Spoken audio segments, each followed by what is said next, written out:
Купувањето на нов автомобил никогаш не било лесно дури и за богатите земји. Просечната продажна цена во Соединетите Американски држави во минатиот месец надмина $50,000, што е за 2,1% повеќе во споредба со претходниот.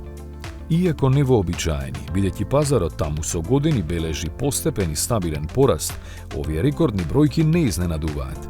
Напротив, може да се каже дека вакво нешто беше очекувано како последица на политиките на претседателот Трамп. До нив се дојде како комбинација на повеќе фактори: поскапувањето на возилата заради царините и сварлањето на поевтините модели од понудата, но и изголемената побарувачка на електрични автомобили заради укинувањето на субвенциите.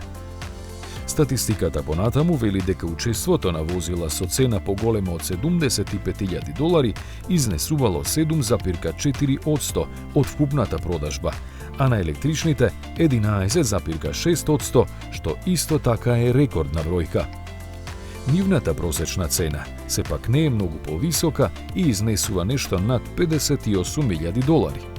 Пред 10 години просечната цена на нов автомобил во Америка изнесуваше $33,600.